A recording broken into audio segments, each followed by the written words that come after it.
Hello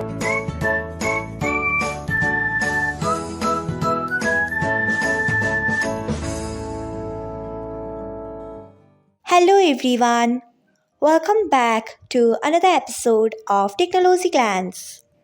Today, in this video, I'm going to guide you through how you can disable auto download media when connected to Wi-Fi on Bible. So, let's get started. Firstly, open Bible app in a device.